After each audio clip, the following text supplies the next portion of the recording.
자, 여러분 제 블로그를 가보시면요. 2022년 사관학교 30문제를 제가 다 올려놨습니다. 한번 보시면 1번부터 해서 30번까지 다 올렸습니다. 그리고 여러분들 저랑 같이 1번부터 6번까지를 굉장히 빡빡하게 문제를 풀어봤단 말이에요. 근데 이제 7번부터 이제 문제를 풀다 보니 1번부터 6번까지의 그 빡빡함이 갑자기 사라졌어요. 2022년 수능 문제를 기준으로 한다면 1번부터 6번까지는 2022년 문제 중에서 어려운 문제하고 비등비등 했기 때문에 유튜브를 같이 올렸는데 7번부터는 유튜브를 올릴 정도로 어려운 문제는 없었던 것 같아요. 그래서 제 블로그를 보시고 끝까지 문제를 다 풀어주세요. 18번 문제로 끝마치려고 하다가 19번은 어렵진 않습니다. 제일 마지막에서 답도 그렇게 2번 말고는 다른 답이 안 돼요. 다른 답이 영응성하거든요.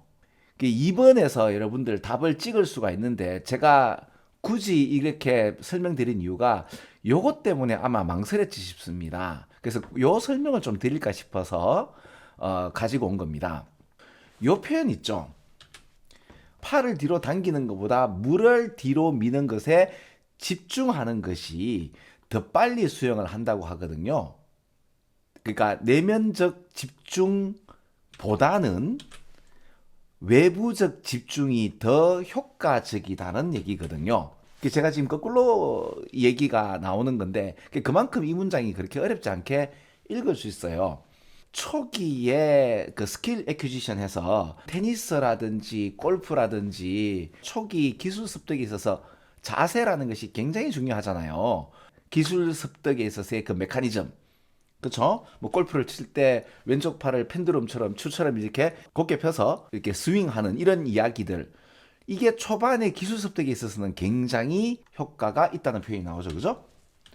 근데 이것이 계속해서 이 자세만 집중하는 것은 별로 그닥 도움이 안 돼요. 그 전문 레벨과 상관없이 이제 시합을 할 때는 자세나 여러 가지 내면적인 요소에 집중하는 것보다는 즉 팔을 뒤로 당기는 것보다는 물을 미는 것이 훨씬 더 효과가 있다는 이야기고 여러 가지 가설은 있지만 제가 그리고 이 가설을 갖다가 블로그에서는 약간 좀 다르게 한번 전개해 봤습니다. 꼭 블로그 참조해 주세요. 그러면 이까지 읽고 근데 같은 얘기가 계속 반복돼요. 그 내면적인 자기의 스킬에다만 계속 집중을 하게 되면 의식적인 마인드가 속하지 않는 곳에다가 의식을 두게 되죠. 이건 이렇게 표현할까요? 자연스러우면서도 자동적인 동작적인 프로그램을 방해하는 요소가 된단 말입니다. 어떻게 보면 기술보다는 멘탈이 훨씬 더 중요하다는 표현이 나오는 거예요. 그죠? 이런 정신 산만 요소들도 또한 퍼포먼스를 갖다가 방해하는 요소가 되네요.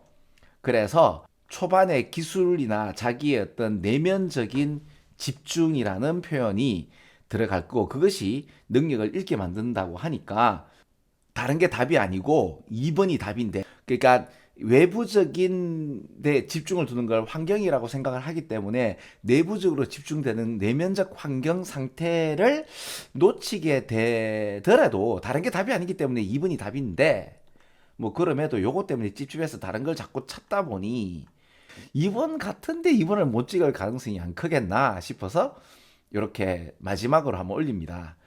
나머지 우리 사관학교 문제는 1번부터 6번까지의 전략만 잘 세우게 되면 나머지는 쉬워요.